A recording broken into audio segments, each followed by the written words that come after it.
Hello everyone and welcome back to The Lost Planeswalker. You're here with me, Jesse, the Lost Planeswalker, and today I'm going to show you all the amazing Fallout Commander deck, collector booster, whatever it is, cards that we got spoiled. Fallout is an amazing series about you being the wanderer, traversing the post-apocalyptic wasteland, as much as it can be. The nukes were dropped, the time is set back like 50 plus years. We kind of took a different, not evolutionary path, but everything's different. Everything's kind of set in a 1950s vibe. We didn't really progress past that in the way that, it actually did happen. But because of that, there's so many cool different types of technologies, and this is just a dream set. I am so much in love with this, and I can't wait to show you all the amazing cards we have for this. So starting out, we're going to show off Arcane Signet, and this obviously is the Pip-Boy. If you've ever played the gameplay series, this is how you interact in your menu, but it's the iconic item that is given to every wanderer who is the main character,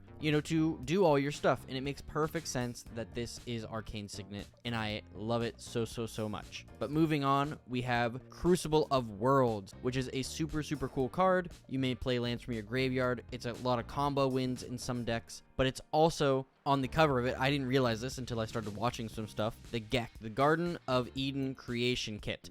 Basically repopulate the earth or whatever. You can see the land around him is all good while the land out in the distance is, still that post-apocalyptic, area. So this is super cool. Once I knew what GEC meant, I was like, that is perfect. Next up is a brand new card that we're going to get with the set, the Nuka-Cola vending machine. Now, around the Fallout universe, there's this Nuka-Cola, and if you don't know, bottle caps are the main currency in this universe. So you'll find bottle caps on the ground, or when you drink a Nuka-Cola. So you pay for a Nuka-Cola, pay one, get a Nuka-Cola, or a food token. Then whenever you sack a food, you get a treasure token. So after you drink it, you get the bottle cap, you get the bottle. Perfect. This is such a cool combo card. Whenever you sack a food, you create a tapped treasure. So you're not going to be able to use it right away, but whenever you sack a food decks are going to go crazy for this. This is an awesome effect, and I can see a lot of people just instantly targeting this when it enters the battlefield if you're playing a food deck, because it is going to be terrifying. Next up, we have Soul Ring. Obviously, we got the vault door. We got the big, at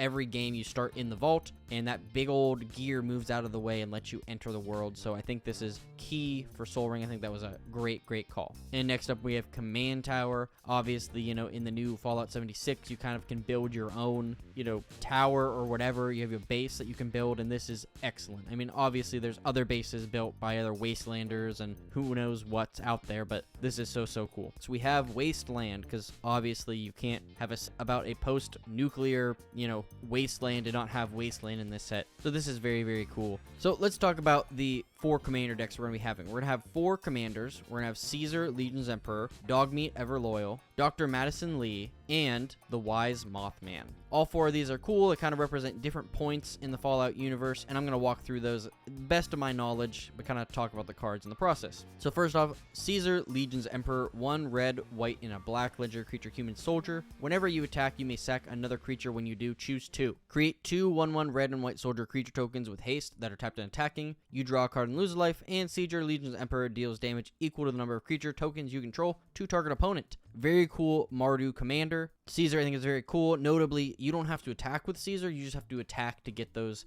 things started and going. So I think this is a pretty cool effect. I can't wait to see what other people kind of figure out. But we also get these cool other arts. We get this kind of Pip-Boy look to it and a foil etched version. Next up, probably my favorite out of the 4 commander decks that we're going to get is Dogmeat, Ever Loyal. For a red, a green, and a white legendary creature dog, when Dogmeat enters the battlefield, mill 5 cards, then return an aura equipment card from your graveyard to your hand. Whenever a creature you control that's enchanted or equipped attacks, create a junk token. Junk tokens are brand new, and it says it's an artifact with tap, sack this artifact, exile the top card of your library. You may play that card this turn, activate only as a sorcery. So this is kind of a artifact that you can sack to get cards off the top of your library when you need them. Because a lot of downsides about most of those spells that exile stuff is like, well, if I don't have enough mana to cast it this turn, it's kind of useless. So these junk tokens figure that out and make this a very cool deck. Next is Dr. Madison Lee, and notably it is blue, red, and white, or red, white, and blue for the US.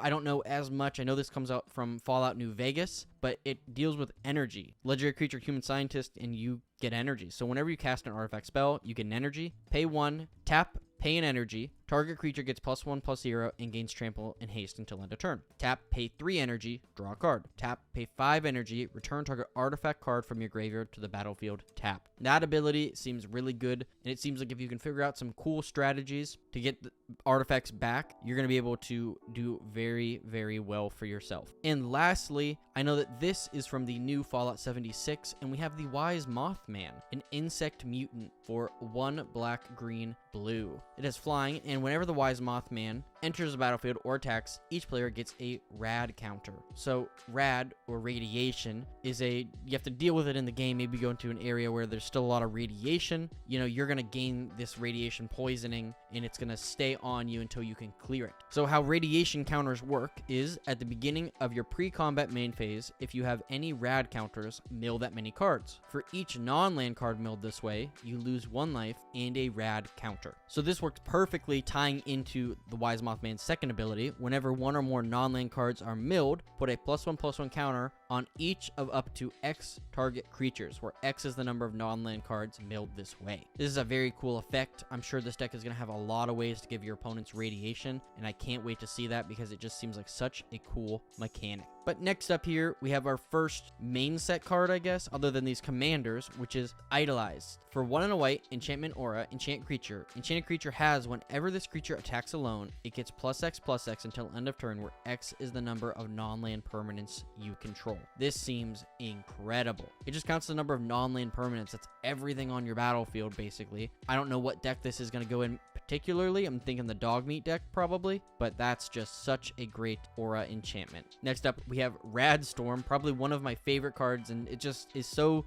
good the way that the abilities and magic work with the, Rad Storm ability. But it's a 3 in blue instant with Storm and Proliferate. So you're going to cast this, after you cast a bunch of other things, and then just proliferate a number of times. Atraxadex, hello to your new best friend, because this is so great. Next up, we have Vats, which is a cool mechanic in the Fallout games where you can basically pause time and hit an opponent where it's going to hurt them most, But we given the perfect mechanic of Split Second, which if you've never seen a card with Split Second, it says as long as this spell is on the stack, players can't cast spells or activate abilities that aren't mana abilities. So basically, if you play this after, 2 spells of cast and somebody tries to cast something else, they can't, because this is the last thing that's going to go on the stack before the whole stack resolves, leaving you in a really good position. But for just 2 black, you can choose any number of target creatures with equal toughness. You destroy the chosen creatures. This is super cool. I can see this just laying waste to a ton of things,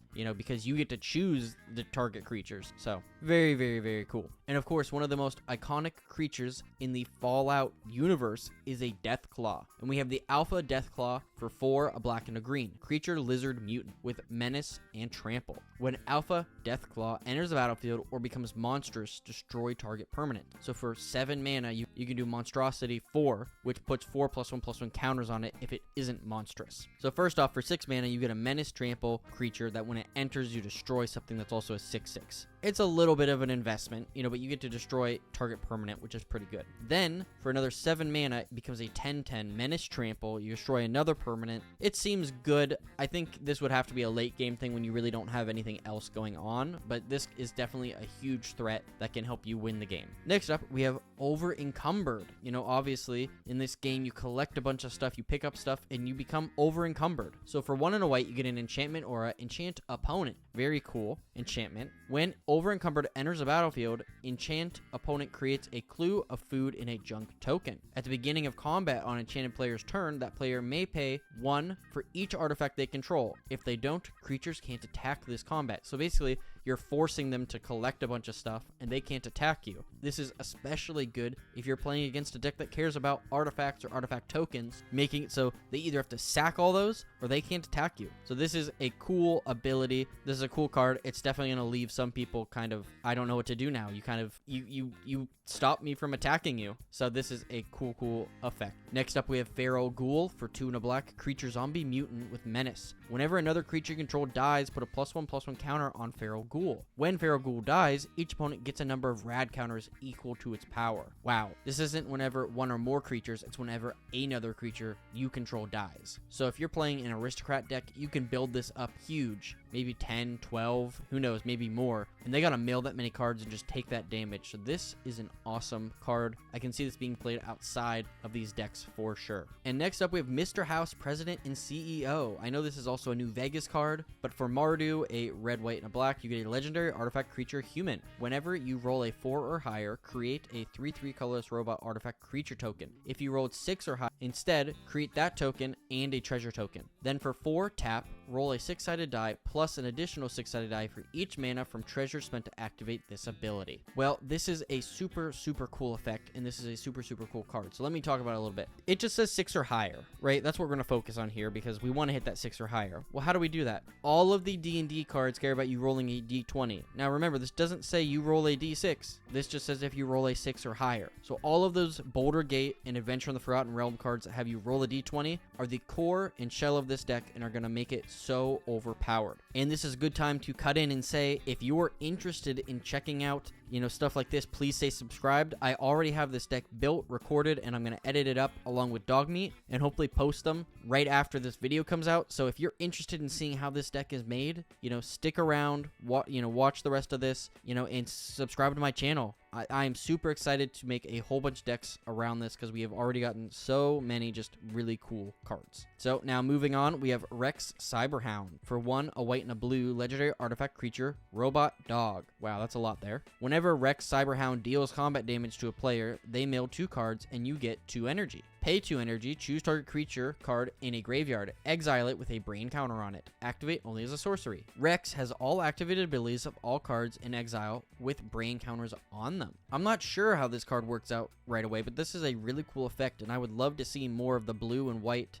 sort of activated abilities that you can kind of benefit off of Rex. This is really cool. Next up, we have Gary Clone for 1 and a white, creature human citizen with squad 2. Now, I believe this mechanic was from the Warhammer Commander decks. I don't think I've ever seen that before, but basically you can make a ton of tokens of Gary Clones, and whenever Gary Clone attacks, each creature you control named Gary Clone gets +1/+0 until end of turn. So I'm thinking, like, if we have 3 of these, let's say, right? They're all copies of this card, okay? So if you attack with all 3 of those, each Gary Clone gives each other Gary Clone +3/+0. So these instantly become 10 3s if you attack with 3 of them. That is so cool. I can definitely see this being good in a deck that cares about tokens or creating a bunch of the same token or all that sort of stuff. So awesome.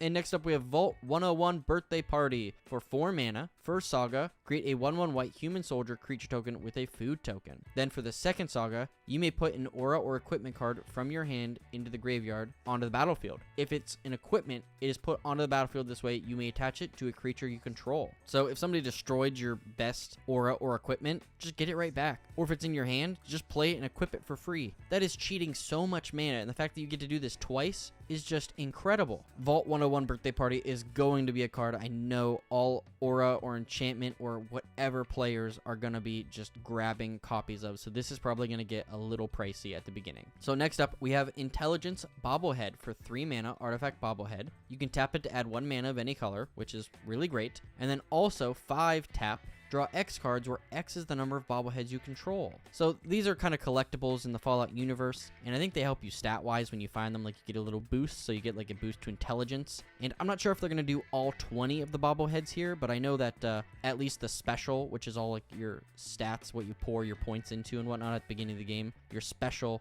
score is probably the I in special is going to be for this. So maybe we'll see more of those, and it looks like we're also going to be getting serialized versions of these, which I don't really care for. It doesn't really matter. It's going to be the same either way. So, yeah, that's quite neat. And now I'm going to look at some of the lands that we have from this set because they are very beautiful. And I'm going to start out with Command Tower because I think that this, it has Mr. House here in the bottom, but this is his kind of location in New Vegas. New Vegas is more than a city. It's the remedy to mankind's derailment, Mr. House. So this is kind of his setup in New Vegas. I haven't played the game, I own it. I'm very excited. I might try it out in anticipation for this set. But let's start by looking at some of those basics. So we got the plains here up first, and this first plains is a full art plains that is kind of the viewpoint of the wanderer, you know, or your character. And this is the first little town and civilization that you start up in right outside your vault. That's where you kind of start Fallout 4. And in addition to that, you get a isometric view, because if you didn't know, the Fallout games used to be set up in this isometric setup. You know, they weren't always these 3D games. And the fact that they made these basic lands to,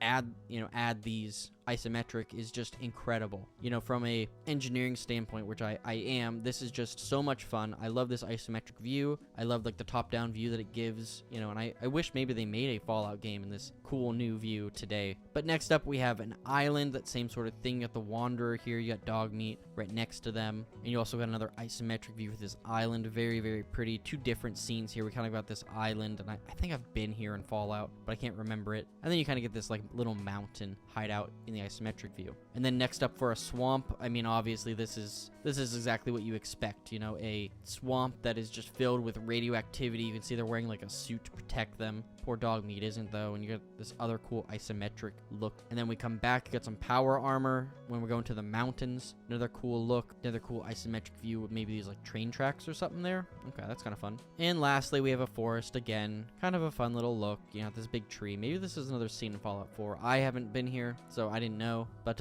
I love this like forest base thing. I think that's really fun. I don't think I've ever seen something like that before. But that's it. Thank you so much for staying tuned and, you know, watching this till the end. If you did, I really appreciate it. You know, if you aren't subscribed, please consider subscribing. I'm going to be talking all about Fallout, you know, as soon as it comes out. Honestly, I didn't know this came out, and I was like, oh, shoot, let me look at this and want to do some videos, but Ixalan is going on right now, so I'm trying to do both of that, and it's a lot of work. So I really appreciate comments. You know, what do you think? Are there cards that you're excited to see? Are there cards you want to see? Do you think they're doing a good or bad job about portraying those cards? You know, I would love to see that in the comments down below. You know, and if you want to help me out in another way, you know, share this video with a friend. I would really appreciate that. You know, leave a like, share this video. You know, hey, maybe you got some Fallout fans, you know, show them this video. It is really, really cool, and it's really, really flavorful, and everybody I've talked to is just so excited to see this. But lastly, we have the Scryfall card of the day, which is General Fervorous Rokic. The Boros Legion always stands for justice, but it never stands alone. Thank you so much for watching, and as always, I'll see you later, Planeswalkers.